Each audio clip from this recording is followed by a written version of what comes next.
Nakabi James ow'emyaka 4 omutuuze ku kyalo Ngando Mukono Central Division yagambibwa okuwa abaana be babiri obutwa okuli Agnes na Helia ow'omwaka ogumu n'ekitundu ne Sabano Daniel ow'emyaka 3. Kigambibwa nti olumaliriza okubawa obutwa naye n'abwewa nga byekuusa ku butabanguko mu maka. Yabadde agenze ku ssaawa emu omwami we yakomyewo n'atalaba mukyala waka n'agamba anobye agenze kati ye yakomyewo ku ssaawa 3 uyaweredde abaana obutwa.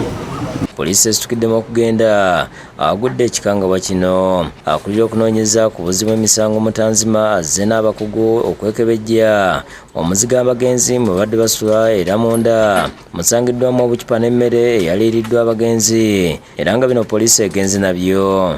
Abatuuze batugambye nti wabaddewo okusika omuguwa mu bafumbo bano Violet Musime ne Nakabi era nti wiiki nga 2 emabega omugenzi aliko omusiguze gwe yakwatira mu nju ye ne mukyala we era ensonga ne bazikwasa poliisi ate kibeewunyisizza okulira nti bese mbeera y'okubeera nga obufumbo waabwe baddemu kubeera nga basika omuguwa.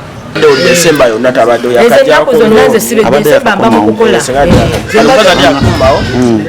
nga bali bulungi bulijjo. Nalubega Grace Ngono Iran Road yagamba omugenzi ne mukyalo we Viola olunaku lwajjo bakoze bonna emirimu omuli okwoza engoye n'ebintu wabula ate ekiro ku ssaawa 3 n'awulira ebintu ebiwunya n'oluyogaano ng'abaana balajja nawe okukeberayo nga bonna batanase era ne bakubira ssentebe. Ssaawa 3 we natandikidde nze okuwulirira nga galiki banze sijja kisazaamu kwa kye nawulidde nga mpulira galiki awunya ow'amaanyi mba omusajja yeewadde obutwa mba omukazi yagenze biki n'enziruka n'enfuluma.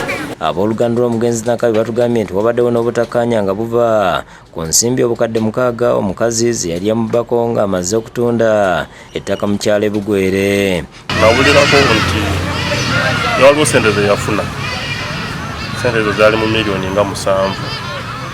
Kati mu kufuna ssente ezo nasemba okumanya nti baafuna obutakkaanya n'omukazi nga omukazi agenze ne ssente ezo. Kitenda Ibrahim ssentebe w'ekyalo Ngando atugambye nti Landlord yamukubidde ekiro era mu bwangu n'asulamu okujja okuddusa abaana mu ddwaliro lya Mukono General Hospital wabula okutuuka nga baafudde dda. Ngamba nti mutaase obulamu ne babateeka mu motoka yange ne mbaddusa mu General Hospital e Mukono.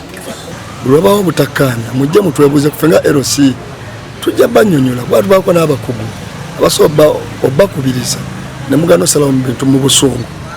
Kyetwazudde waliwo flask ne powder gye tusuubira nti ebaddemu poison kati bino twagituute mu forensic laboratory